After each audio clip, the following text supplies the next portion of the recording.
May imaginary caller ka sa kwarto at feeling mo DJ ka habang nagmamaneho dahil may sarili kang playlist. Congrats! Pasok ka na sa ilang requirements. Energy FM is looking for a DJ. Yung marunong makipagkwentuhan, hindi kinakabahan sa harap ng mic at nakakatawa ang tawa. Kung ikaw yan, punta ka na dito. Tapos gawa ka ng demo mula Lunes hanggang Biyernes, 10 a.m. to 5 p.m. Oh, bitawan mo ng tabo mo. Huwag mo sabihin radyo. Huwag mo sabihin radyo. Sabihin mo. Sabihin mo. Energy. Energy. Cheers, Miss Gabagalita! With Tita Cora and Kapitana Sisa. We are number 106.7 Energy FM. Huwag mong sabihin radyo. Sabihin mo, Energy. Happy Friday, everyone. Diba na nakakaloka? This is the 3rd week of February. Next week is the last week na nakakaloka. Because today is February 20, 2026. Diba? Daming 20. Isang linggo na lamang at Marso na. Mag-birthday na si Linday. O, diba? Oo. Na March 1.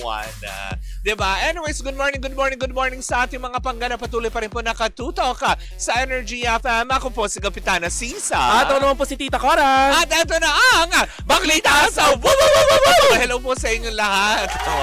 Ay, Mare, kapag Friday, nauuso ang munggo. Oo. Nauuso Yes. ang munggo. Hindi. Tradisyon ng Pilipinong pamilya. Yes. Ang kumain ng munggo. Oo, na-explain naman na natin yan. Bakit, diba? Oo, dahil... Kasi nga, para pag kumain ka ng munggo at umatake ang iyong gout, may Sabado at Linggo ka to heal. Ganun yung daliri. Oo, diba? Yung pag hindi mo na gagalaw-galaw yung mga daliri mo. Naranasan ko na yan. Diba? Yung kumain ng Hindi ako naniniwala na naranasan mo, ate. Hindi naranasan Dahil ko yun. hindi ka kumakain ng munggo. Hindi ako kumakain ng munggo, pero nasobrahan kasi ako ng kasoy. Ay, Oo, diba? alam mo yun, yung isang kilo, kasi alam sa mga taga-Antipolo, hindi ba? Ang sarap ng kasoy dyan. Kasi nga naman, pag bibili ka doon, di ba, per kilo. Eh, ang bakla, alam mo na, hayok sa kasoy talaga, kahit na ano, at least alam nyo na, di ba? Yung mga bagay na ganyan nakapagpasaya. Grabe the word, hayok. Oo. So, alam mo yun, habang nanonood ka ng TV, tapos, syempre, ngasab ka ng ngasab ng kasoy. Kinabukasan, hindi ko tumaganon, no? Hindi ko maitupi. Kasi since then, diba, I'm eating kasoy in moderation. Oo. Eh, speaking of Antipolo, Mare, batiin lang natin ang mga nandyan sa May Padilla. Magandang morning. Hello po sa inyong lahat dyan. Diba? Siyempre sa mga taga-Taytay dyan sa may junction. Kainta, hello po sa inyong lahat dyan. Kamusta ang inyong umaga? Siyempre gusto ko rin batiyan ng mga taga-Rosario. Hello po dyan sa may Pasig. Ay, oo. Dyan sa may, kung tawagin nila ay junction. Yes. Oo.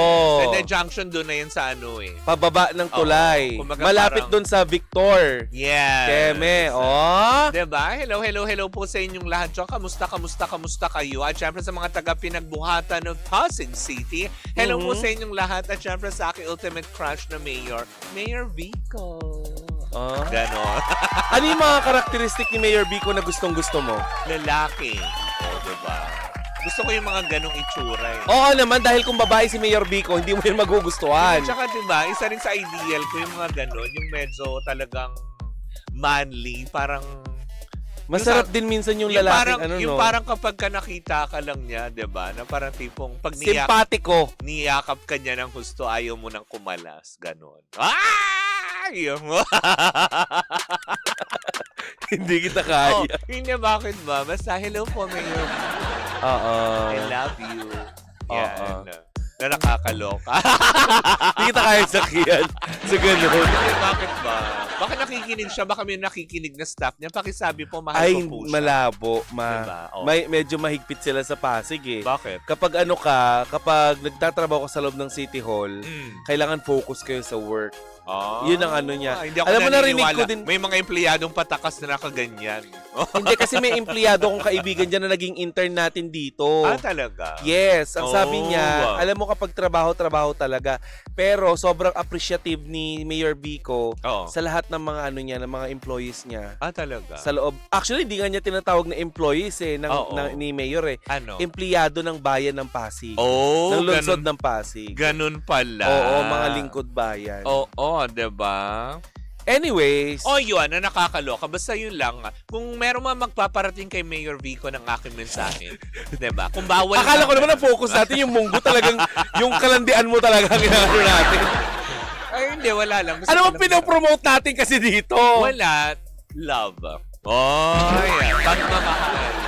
Kasi love month February, Sa diba? bagay, oo. Bakit? Hindi lang basta pagkain ng tikoy during love month.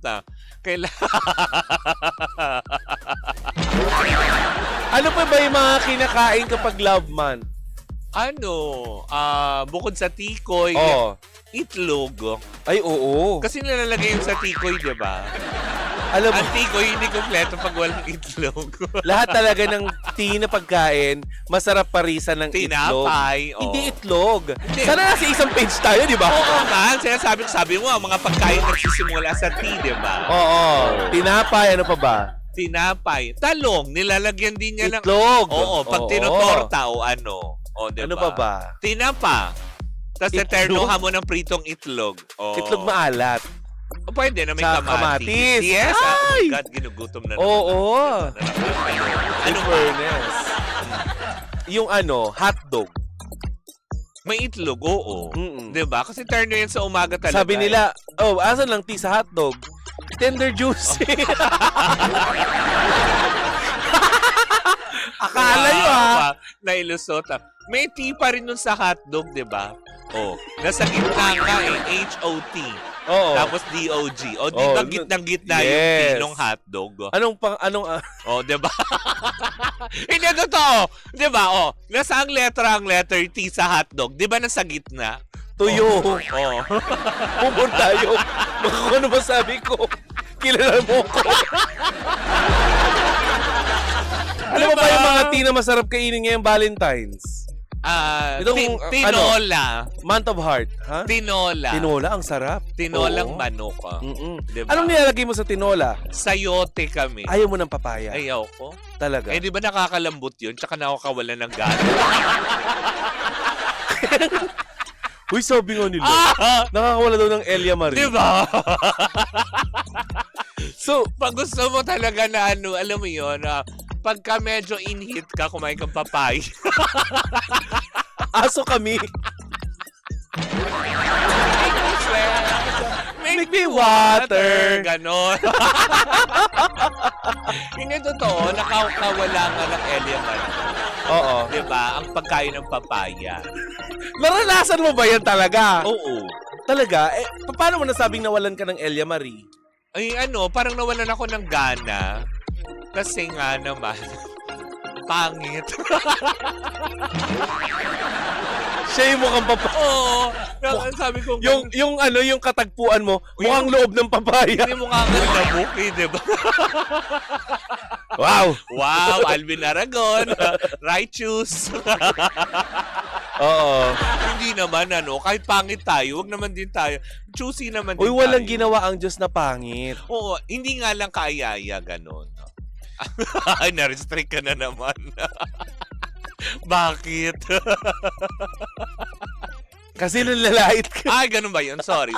Anyway, wala. moving forward to Oo. our, Tahong omelette. Ay, oo, masarap. Diba, alam ko, I believe, diba, naging paborito mo ang tahong. Diba? That was before. Oo. Minsan ka talaga naging paborito mo yan, diba? So, sobrang paborito ko ng tahong. Uy, diba dati nagtinda ka din nun? Kasi mahilig nga ako sa Yung tahong. tahong na nakagarapon, hindi ka na ulit. Masarap yun, Ayoko na. Bakit, Parang hindi ako natutuwa sa itsura ng tahong. Ako ganun. Pag naluluto, nakangiwi. Pinaminin mo, Mare. Hindi, Oh. hindi talaga masarap. Hindi talaga masarap. Hindi talaga maganda itsura ng tahong. Oh, hindi nga, pero masarap. Eh, bilang ako ay visual, sabi nga ni Alvin Oo. Aragon, Oo. bilang ako po ay visual, Kanin dila, wow! Ganyan mo ba kinain yung tahong? ay Mare, alam mo, kaya kong ihilamos sa mukha ko ang tahong dati sa sobrang paborito ko. Kasi masarap talaga. Siya talagang, ay nako. Ay, talaga? Hinangasab mo talaga. Pinapangas ko. Wow. Ganon. Ganon yung ganon dapat yung tunog pagkain ng tahong.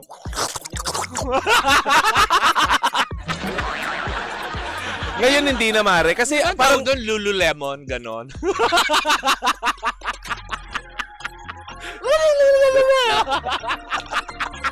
si Aling Lulu.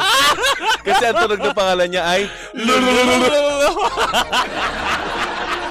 Hindi. Ano ba naman? Hoy, bak latest to, di ba? Ba't ba napunta na tayo sa Biyernes kasi? Kaya nga eh. Sasabihin na naman ni Alvin Aragon, Oo. bawal tayo sa mga ganyan. Hindi dapat gano'n, no? Mag-resign ka. Di ba? Gano'n. Kaya nga, Alvin Aragon, Sa- bakit ba ganun? Bakit gano'n? Inuutos daw ni Lord yung Kaya pagre-resign. Post. Ang dami nagpo-post ng ganyan nauuso yan Di ngayon. ba? Naging memes tuloy na siya ngayon sa Facebook. Ang taray, si Lord nagsasabi mag-resign Correct ka. ka. Di ba? Na nakakaloka. Toroy, Anyways, nakakausap niya ang Diyos, Naka-ano ka, naka-special subscription diba? ka. Ay, mali mo naman. Meron siyang Stairways to Heaven. Langit ka, lupa ako. Paano kaya yun, no? O, diba? Nakakausap niya Ang nga lakas talaga. maka-OG, no? Sino ba yung mga nakapanood ng Stairways to Heaven? Mamaya natin pag-usapan sa Si Alvin Aragon. Cholo, diba? Una natin pag-usapan ng ating pinakaunang Baklites! Naku, eto na nga! Mm. Dahil nga, syempre, di ba, sino ba namang may ayaw na muling makita ang ating mga idolo, na muling magkatagpo at magkasama sa isang proyekto? Dahil nowadays, may mga kumakalat na chismis nga. Actually, hindi naman nowadays, kasi since 2023 pa ito, Mare. Kumakalat na ang balita na ito na, di ba, magkakaroon ng reunion or comeback project itong si Sarah Geronimo at si John Lloyd Cruz. Di ba? Yun, actually, 2023 pa ito. Tapos, namatay. Natatandaan ko yun. Diba, namatay. Sino? Yung yung issue. Issue. Dahil hindi naman nag-prosper. Ngayon na naman, pinaiingay na naman daw. Kasi nga naman daw, magkakaroon daw ng collaboration ng Viva Films at ng GMA Films para muling buhayin ang diba, tandem ng dalawang ito. Kasi kung matatandaan natin, way back 2017, ang huling pelikulang pinagsamahan ni Sarah Geronimo at John Lloyd Cruz. Nung narinig ko kasi, nung sinabi ng chismosa nating kapitbahay nang sabihin niya na, uy, magkakaroon pala ng collaboration ng Viva Films at ng GMA Films. Siyempre, may I call a friend. Diba? Kilala ko yung friend na yan. Siyempre, may I call a friend. Nakonektado din naman sa bakuran ng Kapuso Network. Hindi sabi ko ganon, hello, B. Totoo ba ang mention ng mga chismis na na magpo-produce, magko-collaboration kayo with Viva Films to support daw na may keme-keme ganito? Alam mo, very short ang sagot niya. Hindi. Talaga? Wala daw ganon. Diba? Wala daw ganon na idea, wala din daw ganon na napag-uusapan, even sa top management, even sa artist mismo, sa mismong artist center department mismo na humahawak ng mga artista, wala daw ganon. Parang, Hindi ko maintindihan pero umiingay ngayon ang pangalan ni John Lloyd Cruz. May mga citation din siya na, di ba kamakailan diba lamang bumili siya nung kotse? Hindi lang yun. Oh. Kamakailan lamang may mga nag-viral siyang video na bumibili siya sa ano ba tawag doon? Fast food chain. Ayan, nagda-drive-thru siya, gano'n. So, parang siguro part 'yon ng maring may proyektong paparating. Siguro. Pero not with Sarah Geronimo. Kinokonsepto kung ano man yan, hindi ba? Kasi naibalita na rin natin dito ilang buwan na, di ba? Na muli siya nakikipag-ugnayan, if I'm not mistaken, kay Ricky Lee. 'Diba? Na kung saan nga naman yun ang National nagme-mentor. artist yun ah. Yes, nagme-mentor sa kanya at kilalang, alam mo yun, na magaling na manunulat talaga si Sir Ricky Lee. Na para bang, kasi di ba na ano sila, na-feature nga siya parang sometime last year sa Esquire ba yun? Tama ba ako? Esquire nga ba yun? Saan? Sa isang magazine eh. Oo. Diba? Na kung saan nga naman eto na nga daw parang nagpaparamdam na nga si Lloydie. Pero yun, nung ating kinumpirma sa ating mga galamay, si Galema, ganon. Tinanong natin na, may katotohanan ba ito habang may tumatawag? Diba? Na kung may katotohanan ba itong issue na ito, sabi niya, wala namang ganon. So parang napapaisip ako, okay, so fake news yung naglilipan na Noise. nabibigyan para pang paingay siguro nung iba. Kasi ganyan din naman din daw yung nangyari before. Nung lumabas yung balita na itong si Aljur Abrenica ay makakatrabaho daw ang kanyang ex na si Kylie Padilla muli sa isang teleserye na kung saan makakasama daw nila si Eman Bacosa. Yun din na nagsabi sa atin na hindi rin totoo yun. Sino nga itong Eman Bacosa? Yung anak ni Pacquiao. Yeah, Diba? yeah, Kasi yeah, under I'm sorry. contract na siya ng GMA. Yes, hindi rin totoo. Oo, na yun nga, parang pinasinungalingan nila kasi parang hindi naman din umasa. Although may mga supporters ang Sarah John Lloyd, 'di ba? Alam naman natin 'yan. Oo. Kahit naman sino mga artista, 'di ba? Parang kahapon naiulat natin yung dong 'yan. May mga supporters. Kaya lang kasi kung maglilipa na yung ganitong mga wrong info na aasa sila, 'di ba? Pangit din naman on their end kasi Pero syempre, alam mo Mare, advantage yun sa kanila. Mm. Ngayon at may clamor ang mga pangalan nila, dapat sinushoot nila yan. 'di ba? Dapat mali naman sinasamantala natin. nila. Kasi ang kasikatan, pag ganyan-ganyan yan. Yes, parang Diba? stocks exchange, ganyan. Oo. Pa-up and down. Yes, kaya dapat sana no, kung nakikinig yung management ni John Lloyd tsaka ni Sarah, samantalahin to. Kasi Mare, kung matatandaan mo, ang Sex Bomb Girls, Yes. 'di ba, ang tagal ng hinihiling ng mga tao yan na sana magkaroon sila Ng ng concert. hikab na nilabas sa mata. Reunion. O ano. Ang talent yan. Yung ano, 'di ba, may clamor. Oh. Tapos nung ginawa nila 'yon, ang inaakala nila wala talagang manonood. Susuporta. But Pero ang di- ending, di ba? Anong round na ngayon? Round 6 na? Round 6 na nung nakaraan. Kasi 3 days yun eh. Parang, Tapos tama. 3, 4, 5. magi-international round. show sila. Sa Abu Dhabi. See? May Abu Dhabi sila doon. Pinayagan naman daw ni Alvin eh. Si IC. Na? Yung naka-ano lang siya. Halo kip-kip. Kita mo katawan, di ba? Oo nga, ang salbahin nung gumawa nung poster na yun. Papaalala ko lang, Ang salbahin nun. 'di ba? Oh. Hindi ito Maria Clara at Ibarra. Oo, di ba? Na nakaka- Hindi ba tutuloy naman yung concert kahit wala si IC? Correct, di ba? Kung parang kung payagan man siya o hindi, tuloy pa din naman din yan. Okay na kami kay Sunshine. Correct, di ba? Alam naman natin talaga na, alam mo yun, nakilala naman talaga natin si Sunshine na isang, alam mo yun, very jolly person. In short, babaeng bakla. At saka si Sugar Mercado. Oo! Alam mo, hindi ko ganun kamahal si Sugar, pero nung napanood ko yung kanyang performance, nagustuhan mo nakakatawa siya. Oo. Ganun siya dati, Ang way back pa kulit. sa ano yan, sa Itbulaga Days, si Sugar Mercado. Tapos iyakin nga yan, si Iyakin Girl. Oo. 'Di ba, na nakakatuwa. Pero yun nga, at least nilinaw mismo, at 'di ba, ng isa sa mga, alam mo yun, na parte ng Kapuso Network na wala pong ganong proyekto na gagawin si Sarah Geronimo and John Lloyd Cruz na collaboration with Viva Films. Maaaring siguro may mga inilalatag ang Viva Films na proyekto para kay Sarah Geronimo at siguro pagdating naman kay John Lloyd, siguro may mga iba 'di ba, na nagsasabi na posible nga daw na muli nga itong masilayan sa, alam mo yun, limelight, then why not, 'di ba? Correct. Tayin na lang po natin. Pero muling ulitin lang natin ha. Baka kasi kumalat ito ng alam mo yun, nang wala pa namang konfirmasyon at idininay na po na wala pong proyekto or comeback project na gagawin sa ngayon. Diba? Hindi natin sinasabi na hindi naman sila magkakaroon muli ng pagkakataon na magkatrabahong muli. Pero sa ngayon, wala daw pong plano.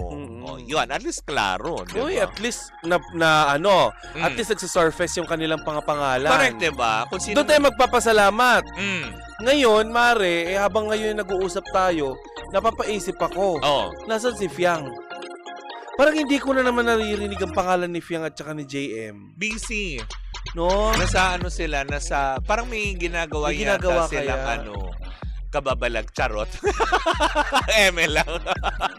Paano ko nagsushoot ulit ng sequel ng Shake, Rattle, and Roll? Sa bagay. O, diba?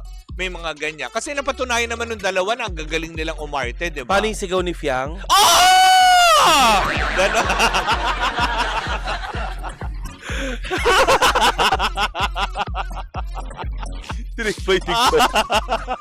Sinugbak-sugbak. Hindi, pero alam ko may ginagawa yata in store for them, ang ABS-CBN. Pero wala pa naman din mga kumpirmasyon kung ano yung mga proyekto na meron sila. Kaya daw pala hindi magpipelikula si Sara kasi may gagawin daw ito sa 2028, tatakbo daw bilang presidente. Si Duterte yun! Hindi si Sara Geronimo! Nakakaloka! May movie yata si Fiang. Yung Fiang Sui. Di na bumenta yan, Mario. Wale, Paulit-ulit. Doon ka nga, Mario. Oo. Sayang airtime. Diba? May movie ang JM Fiang Fiang, sa June ata showing under Regal Field. Oo, diba? Sabi ko nga sa inyo, huwag niyo basang hanapin kasi pag nawawala, ibig sabihin may ginagawang proyekto. Correct. Diba? Well, anyway. Pero Maria, Mm. paalala lang natin sa mga artista na kapag kayo ay nawawala, hinahanap kayo ng tao. At pag yung tao na yan, Magparamdam kayo. oo, yung mga tao na yan ay nagsawa sa kakahanap sa inyo, baka humanap yun ng ibang inahangaan. Correct, diba? Tandaan nyo, ang dami nyo sa Ang industriya. dami nyo, oo. Diba? Yung iba May nga, mga mas bata pa. correct, diba? Uy, pero Mare, sana suportahan ng ating mga pangga yung yung ating kaibigan na anak ni Ate Bing, si Miguel Vergara sa PBB. Alam mo doon ko lang na-realize, si Miguel pala yung batang anak ni Angel Locsin. Yes. Diba? Doon sa sa One More Try ba yun? One More Chance. Diba? Nakasama niya sila Sanjo Marudo tsaka si Ding Dong Dantes na, pahiram ng asawa mo kahit isang gabi lang. Oh. Ang galing mo talaga umarte. Paano kung sinabi sa'yo yun? Na gano'n? Ganun lang. Ah? Very subtle lang. Akala ko sasabihin mo, tingin mo sa asawa ko, charger? Sige, kunwari ako yung kontrabida. Diba? Kunwari malaki ang pag-arte ka ha, kasi galing ka ng teatro. Ikaw si Angelica. Oo, ako si Angelica. Angel. Loxine. Oo. Darna. Okay. Mare. Pahiram ng asawa mo kahit isang gabi lang. Bakit? Kasi pag gagawa ko yung bubong, Okay, sige. boy buta. Hindi ko kayang umakit ang bubong. Parang ang tanging ina niyong lahat. Parang hindi nag-Angelica. Parang Ay at saka Eugene. Eugene, di ba? Uy, alam mo, sana ulit magkaroon sila ng project together. Ano ba pwedeng i-title ang speaking of tanging? Angel Locsin, ayan, pinapasinungalingan din natin yung balita din na kumakalat ngayon na, ayan in fairness naman to TV5. Kasi nakausap din natin ng ilan sa ating mga malalapit na kaibigan dyan. Kasi may lumalaganap yata ngayon na parang kinakausap daw ngayon ng TV5 si Angel Locsin na alam mo yun, mapunta sa kanilang network. Tapos parang tinanggihan daw ng actress. Wala daw pong gano'n na pag-uusap as per doon sa kausap natin na nasa TV5. Talaga? Wala daw pong pag-uusap. Wala din po daw na nagaganap na offer to Angel Locsin. Wala pa daw. Kaya alam mo yon, it's a fake news na naglilipanan na kinukuha nila si Angel Locsin to be under their kumaga parang network ka. Wala pong ganon. At saka hayaan nyo na muna si Angel. Nag-i-enjoy siya sa buhay niya. Yes, Oo. diba? Alaga naman siya ni Neil Arce. Diba? At least ngayon kinaklaro lang po natin yung mga bagay-bagay lalo pat ngayon na alam mo, lumalawak po kasi yung ating mga connection sa iba't ibang mga networks. So kumaga Toro yung lumalaganap ang alam, open-minded ka ba? Ganon? Networking pala. Kailangan dilat ka rin ha. Tama na ganon. Sabihin mo lang, power! Ganon. Nabiktima ka ba ng ganyan dati? Oo. Kaya yun tuloy. Dahil sa showman. Ay, iba naman yung sa akin. Ano? Yung dyan sa may Ortigas Avenue. Ay, talaga? Yung tapat ng POEA. Bakit? Ano kayo nagrarally? Hindi. Ayun, sa ilalim. Oo. Alam ko yun. Diba dati, yun din si under dun si Pacquiao. Oo. Tapos ilayasan niya kasi nga... Sabi Bible study daw. Oo. Tapos Siyempre ako, Oo. Nasa, Diba? nasa stage ako ng pinakamahirap ng buhay ko noong time na yun. Na pwede ko lang kapitan na yung Diyos. Oo, totoo naman. Oo. Tapos, in-invite ako, kapatid. Oo. Ano yung office mate ko? Alam mo, kailangan mo talaga ng word of God. Oo. Sama ka sa amin. Tapos, Pastor naman yung sumalubong sa akin. ay. Pagpasok ko doon sa mismong bakuran Oo. noon, Oo, biglang. ang daming magagandang sasakyan. Sabi ko, langit nga. Hindi naman Alvin Aragon yung pangalan ng pastor. Hindi naman, pero malakas ang tama talaga nila, mare. Kasi sabi nila, Bible study lang, pero inaalok ako, Oo. 8,500. Kumuha ka lang nito, tapos tutubo ito, tapos... Oo, may mga food supplement, tapos yung yung betadine. Oo, diba? Lalagyan nila ng liquid, tapos Oo, magiging clear. Correct. Inumin mo nga. Ang taray, di ba? May mga ganun pa Magic! Anyways, naku mga bangga, yan po muna ang ating kabuuan para sa ating unang oras. Unang gap para sa programang Baklita sa ating pagbabalik. Medyo mahaba-habang talakan ito. Kung ano man yan, ay sama-sama natin pakatutukan. Muli po ako po si Kapitana Sisa. At ako naman po si Tita Cora. At ito pa rin ang Baklita sa Woo! At tuloy-tuloy pa rin po ang ating tugtugan. Dito po lamang yan sa number 106.7 Energy FM. Tanda, wag mong sabihing radyo. Sabihin mo, Energy!